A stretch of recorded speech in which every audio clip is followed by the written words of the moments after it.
Hi everyone, good afternoon. তোমরা সবাই কেমন আছো? আশা করছি খুব ভালো আছো তোমরা। আর দেখো, আমরা এই প্ল্যাটফর্মে কাজ করছি।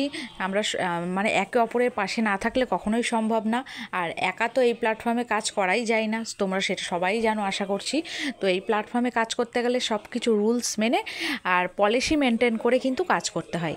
আমরা যেহেতু এই প্ল্যাটফর্মে আছি, তো আমাদের কাজটা নিশ্চয়ই এক দুদিনের জন্য না, যতদিন পারবো চেষ্টা করব রুলস মেনে করার, তাহলে তত তাড়াতাড়ি এগিয়ে যেতে পারবো।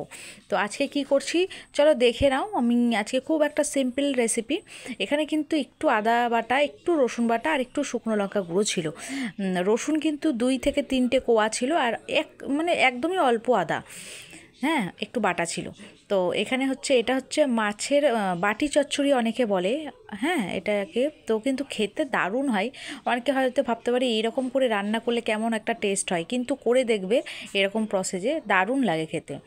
একটু জিনিসটা কিন্তু একটু পোড়া পোড়া হবে, শেষে তোমরা দেখতেই পাবে আশা করি।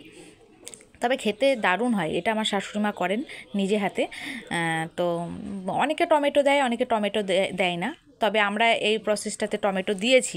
অনেক সময় টমেটো না থাকলে দিই না, কিন্তু আজকে ছিল তাই দিয়েছি। তো দেখো, একসাথে কিন্তু সমস্ত কিছু মাখিয়ে নিয়েছে, একদম সবই কাঁচা। তো দেখো মাখিয়ে নিয়েছে ভালো করে।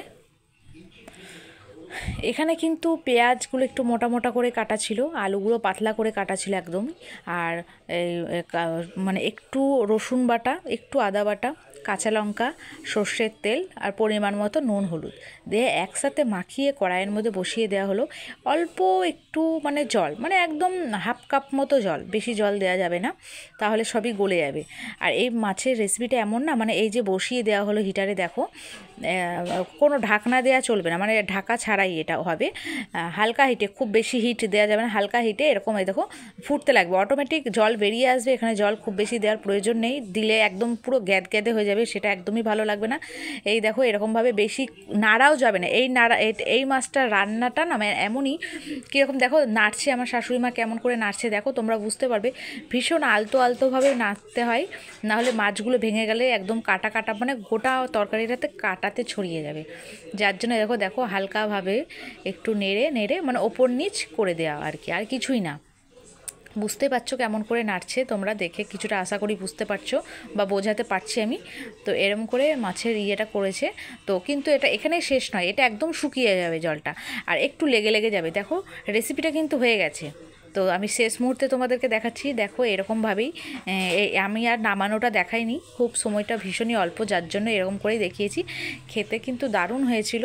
আর আশা করি সকলেই এরকম রেসিপি তোমরা করে থাকো বাড়িতে। কেমন লাগলো ভিডিওটা অবশ্যই লাইক কমেন্ট করে পাশে থাকবে, আর ধন্যবাদ সবাইকে।